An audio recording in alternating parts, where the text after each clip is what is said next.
ګرانو لیدونکو السلام علیکم. ستاسو پام راړوم د نن ورځې تازه لنډو مهمو خبرونو ته. پیل د ترکیې له غونډې کوو. د ترکیې د بهرنیو چارو وزارت په رسمي ډول اعلان وکړ چې د ترکیې کنفرانس له روژې میاشتې وروسته ترسره کیږي. که څه هم یاد وزارت د ترکیې کنفرانس د ځنډېدو لامل په اړه ستندي ویلي، خو الجزیره او رویټرز په خپلو راپورونو کې ویلي چې یاد کنفرانس د طالبانو د نه ګډون له امله تر نامعلومې نیټې پورې ځنډېدلی. ولسمشر غني ویلي د طالبانو حرکاتو د افغانستان زیربناو ته $1 میلیارډ زیان رسولی. نوموړي ویلي په طالبانو غږ کوم، ولې خرابوئ، ولې ورانوئ؟ که د جوړولو قوت نه لرئ، که مثبت پروګرام نه لرئ، حدی اقل د ورانولو مخه خو یې ونیسئ. ولسمشر غني سره پاتې کیږو. جمهور رئیس محمد اشرف غني پرون ماسخوتن د پخواني جمهور رئیس حامد کرزي کور ته ورغلی او د هغه د روغتیا پوښتنه یې کړې.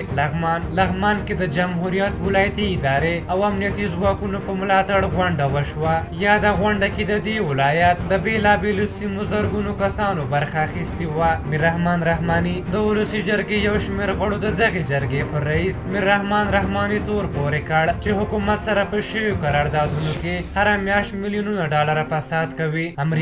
امریکا 33 لرغوني اثار په واشنګټن کې د افغانستان سفارت ته وسپارل. په امریکا کې د افغانستان سفارت وایي چې دغه اثار له 2مې تر 8مې پیړیو پورې اړه لري او د افغانستان د بډای تاریخ او کلتور استازیتوب کوي چې ډېر ژر به افغانستان ته ولېږدول شي. وروستی خبر له پاکستانه راخلو. پاکستاني رسنیو د مرکزي بانک د شمیرو پر بنسټ راپور ورکړی چې د عمران خان حکومت په تیرو 3 کلونو کې 33 میلیارډ پورونه اخیستي. د راپورونو له مخې چې حکومت تازه 15 میلیارډ له دې امله پور اخیستی چې پخواني اخیستل شوي پورونه ورباندې پرې کړي. په هر حال دا د نن ورځې تازه لنډ او مهم خبرونه.